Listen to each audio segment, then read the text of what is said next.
Hi, this is Robert with Pioneer Smokehouses, and today we're just going to make a DIY smoker. Everybody tells me that, well, they don't know if they're going to do smoker thing or not, and they don't know if they want to invest that kind of money. But it's really hard to say that you don't want to smoke something when anything can be a smoker. Now, in today's video, we're going to change something that we wouldn't normally use as a smoker, but we're going to show you some other different options that are really convenient. So this is going to be our main power source, and this is just one of those single burner electric elements that you would have like in a hotel room or even a camper, possibly something like that. So what we're going to do is, this has been used for this many times, so this is not the first time I've done that.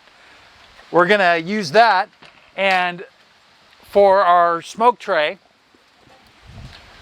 we can either use a standard pan that comes with the smoker, or you could go to the Goodwill or wherever you want and pick up a small heavy-duty metal pan. You don't want anything that's Teflon or anything that's really, really light. You need something medium or stronger. And a small cast iron frying pan will absolutely work the best. Do remember that when you put on a larger pan than the element, you want to keep the wood chips in the middle. So another thing that you could use is one of these regular barbecue add-ons.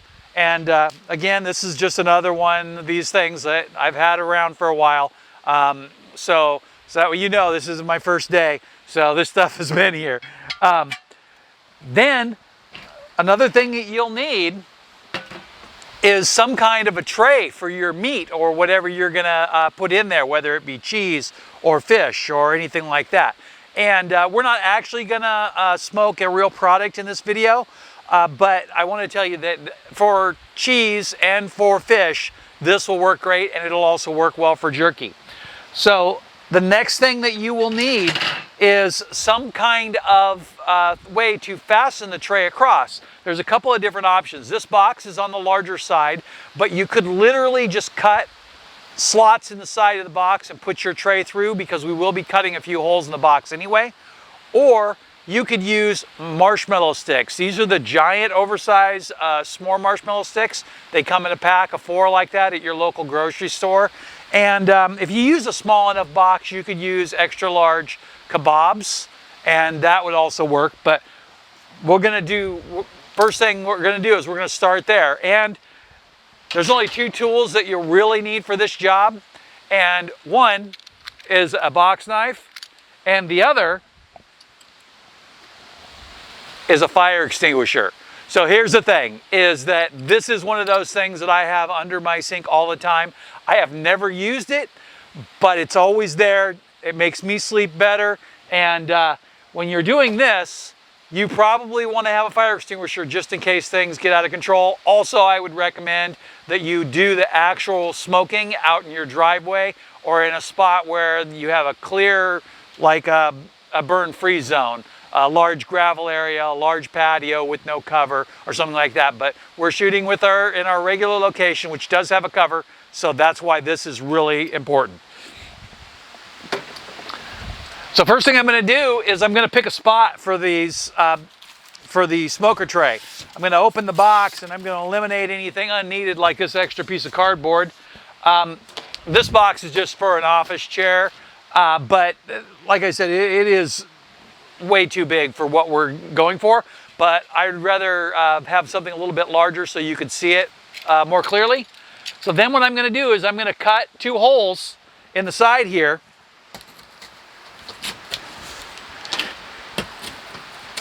And these 2 holes are going to be for these sticks. Now I'm going to put it in, and I'm going to try to keep it as level as possible. I'm going to actually pull that one back out a little bit and put the back one in first.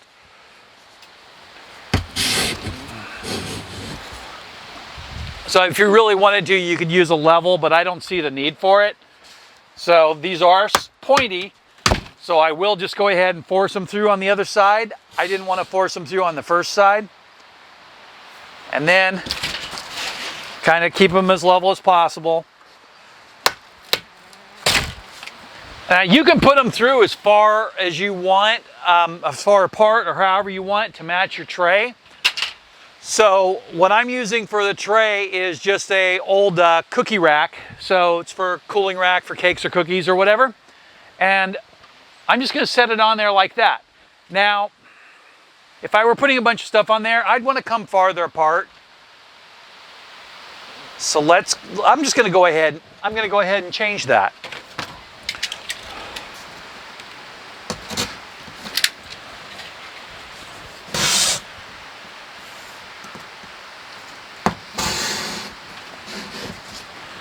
So this is going to get these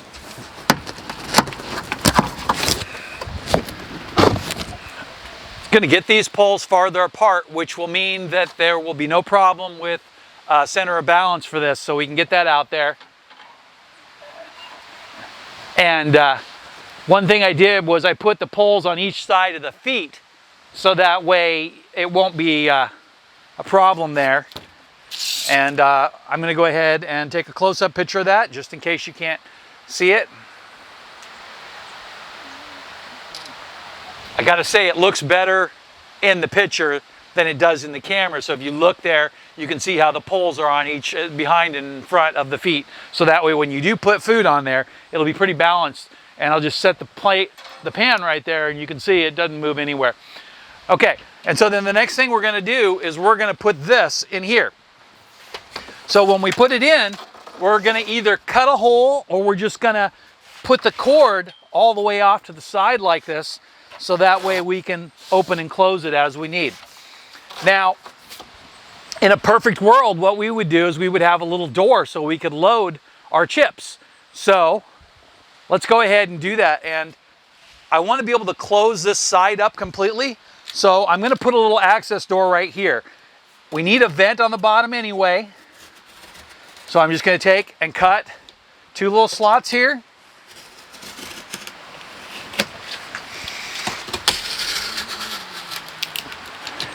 Like that. And let's see if that folds out. And look at that. So now we have an access door, and we can just reach on in there. Let's get that just about like that. And then just for our finger,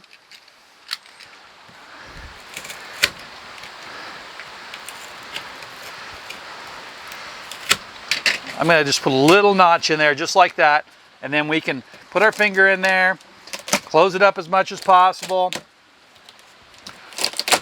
push that in, and then I'm going to take another little picture here for you.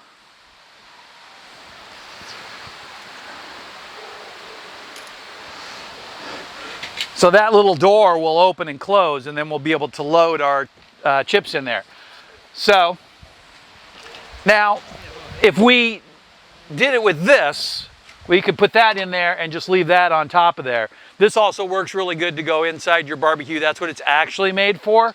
So like if you put it in with your propane barbecue, that's probably the best use for it. But I still usually use the pans. So the next thing we're going to do is I'm going to go ahead and plug this in, and I'm going to start letting it heat up. Now, you want to be careful once you do plug it in that you don't move it around a lot. All right, and now, one more thing you're going to need is you're going to need some ventilation. Now, we have ventilation on this side in the lower corner. So, just because I like good airflow, I'm going to put ventilation on the other side, and I'm going to do the same thing. I'm going to make a small door .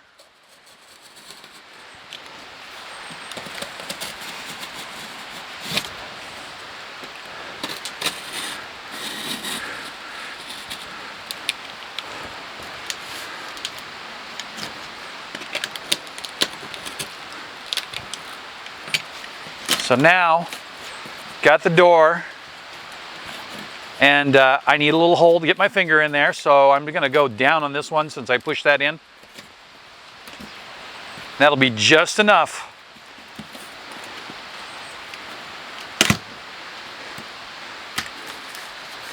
Okay, and a little bit of a hole up here.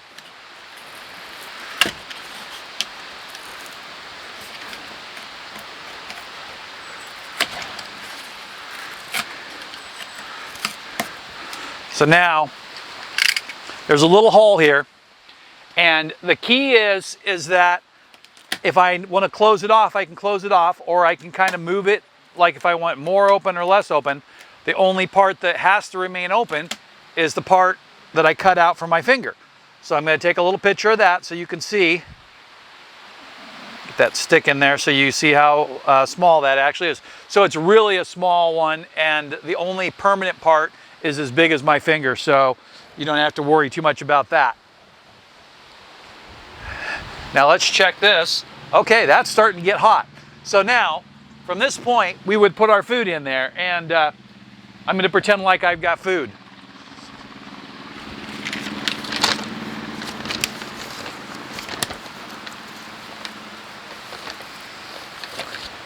Okay, so for our pretend food, we're using a couple of chunks of wood. So we're pretending like that's fish. Now already I can feel the heat in here. So if you're gonna try to cold smoke, this is not gonna be the ticket, but there is a way to do that, and I'll explain that in a minute. So now we put the food in, so we can just push this closed like this, and we can use something to secure it, whether it be a pin or a screw, or sometimes you just have to check in your pocket and see what you have. I don't think I really have anything in my pocket that'll do the job. So what I'm going to do is I'm just going to do the standard fold, and I'm going to fold the box closed. You might want to trim the edges, like if you take your box knife and you just trim it like this.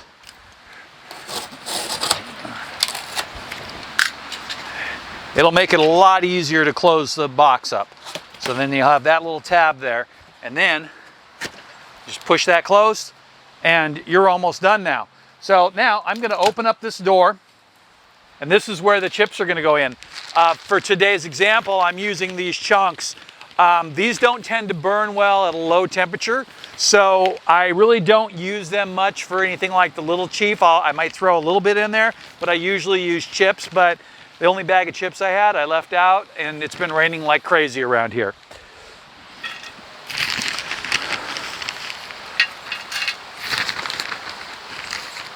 A lot of your variable temperature smokers or propane smokers will burn these chunks just fine. Also, I do recommend that you use these kind of chunks when you're doing any of your charcoal things, like a charcoal snake or something like that, or even larger, like you can use some of the chunks from these bags. Some of these chunks get pretty good size, and some of them are just a little stuff here. So anyway, so I'm going to put that right there, and I'm going to take this up here and show you. Instead of taking a picture, I'm just going to show you that. I kind of like to leave little gaps around the edge all the time when I'm doing it. Not as important with this burner method, but it's definitely important when you do it with some of the other ones. You want to pile it high in the middle and not so much on the outside edge. So now I'm going to close it, but not all the way. So if you can see here, I'm going to leave the flap open just a little bit until it starts smoking.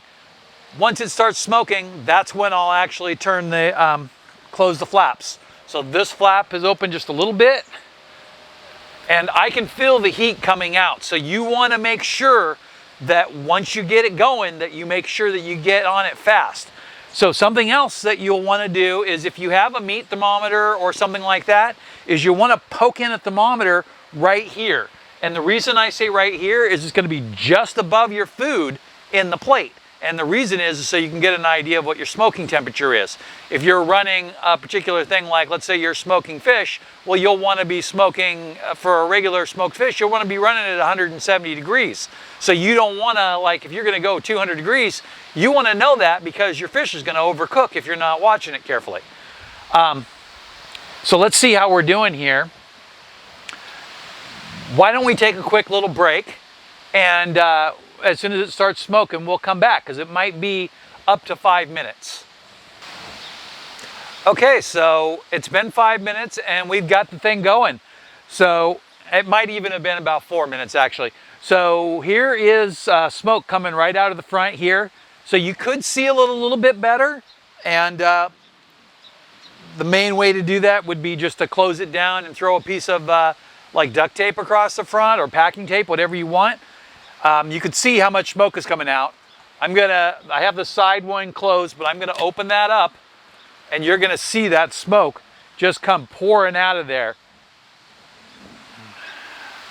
Yeah, I think you can see that pretty clearly. So right now I have this vent open just a little bit, and we can adjust that as needed. So if we're not getting the smoke flow that we want, we can do that more or less. And also it's the temperature too, so you'll be temping it at the same time. So now let's say, and I'm gonna go ahead and open this so you can get a look at it.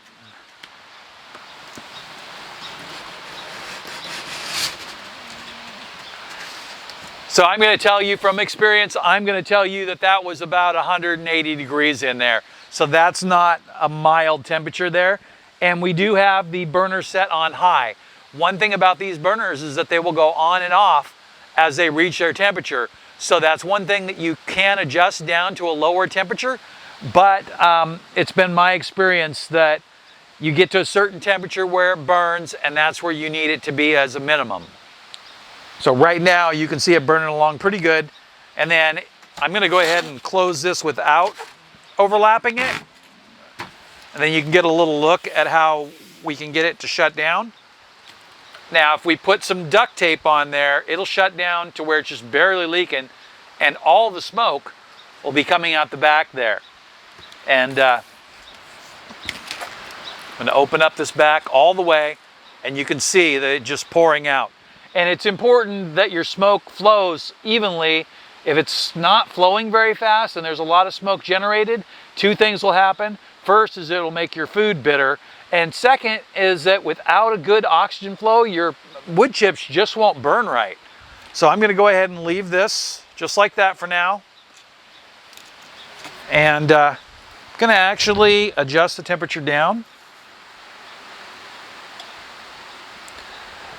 When you turn down on most of these, it has a little clicking noise that it makes once it gets to the point to where it turns on or off.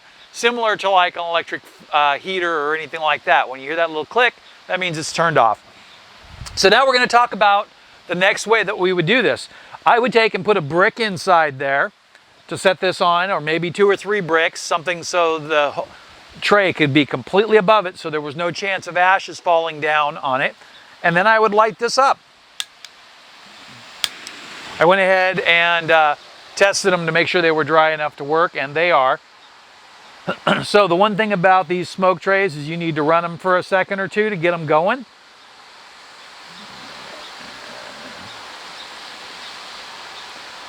You can see the fire coming right off there. There's a little hole there. And this is the amazing smoke tray. There's a bunch of different brands. I have used a couple of different brands and also the tube. And this one, in my opinion, works the best. And this one is brand new, but I'm gonna show you. This is what it looks like when you've had it for 4 or 5 years and used it religiously here. I will not, this is the brand that I pick. It does burn through over time. There's a little bit of a hole right there. It just, you know, over time any metal will actually deteriorate with that much heat. So now we've got a little bit of a fire going here. And as soon as the fire goes out, you'll get full smoke. You can see a little bit of smoke coming off of it. I'm gonna turn this on just to blow on it a little bit.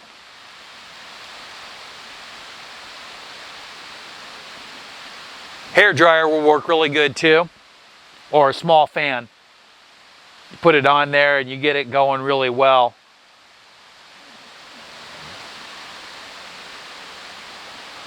It's almost like a waste of propane to do this, or butane, but it's easier that way. So it's just gonna burn a second longer here, and then I'm gonna go ahead and blow it out. While I'm doing that, I'm gonna talk about this. This is one of my main electric solutions. It's a Smoke Chief cold smoker. And this one here is probably one of your best options, because you can just pop it up here and put a hole in the side of your box and slide it into that hole, and you're done. Now, it is a little warm for the cardboard, but if you're concerned about that, you can put a pipe on there and extend it. And if you are trying to cold smoke, it's probably best that you do use a pipe. And when I'm doing it, I use this pipe. And this pipe is a little more, it's probably just under 3 feet long. It's just a light piece of aluminum piping. Electrical conduit will work well also. This is going to be a little smaller than your standard electric conduit, but that'll work really good. And you can pick that up at any local hardware store, probably even by the foot. So you might be able to just pick up 3 feet of it. Okay, so we don't have a fire, so the fire extinguisher is good. I hate to do that. I don't want to have to buy another fire extinguisher for the video. So, coming back to this, look at that thing is just going. Now, if you put that in there, I can hold my hand directly above it. It's getting smoky over here. I can hold my hand directly above it, and it is warm, but it's nowhere near as hot as the stove element. And I keep hearing the stove element turn on and off, so it's burning at that consistent temperature. And I'll open that up and show that to you. That's a lot of smoke. And one of the nice things is that smoke is going up above. That tray is near the top of this. So the tray needs to be, in my opinion, above this fold right here, but below the vent. And if you wanted to, you could also put the vent directly in the top, which would be fine. I wouldn't put it directly over the food just because I got this thing about stuff falling on my food while it's cooking. But this all looks really good. And my other thing that I really like to do, which we might do someday, is use old coolers. Old cooler and a drill and the same kind of setup. And you can have a great smoker, especially if you put the fire on the outside.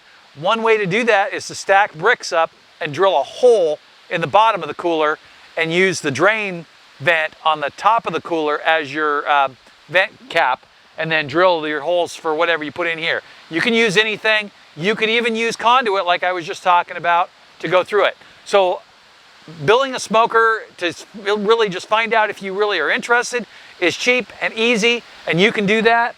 And something like this, which will work really well on your propane grill, is probably the way that I would start. But if you want to set up a more permanent solution, or you want to use a old refrigerator, this is another really good option. When you're doing a refrigerator, use the racks that came with it and drill your holes through the door only. Do not drill the holes through the side, and you don't have anything else to worry about because there's no refrigeration in the doors of refrigerators. All you have to watch out for is like water lines from ice makers and stuff, and I would assume that that wouldn't be hooked up. So anyway, thanks for watching. There's the smoke. Affiliate links are below for some of the products that I use, like this, which is one of my favorite products of all, and grill mats, which I would definitely use in this also. So have a great day.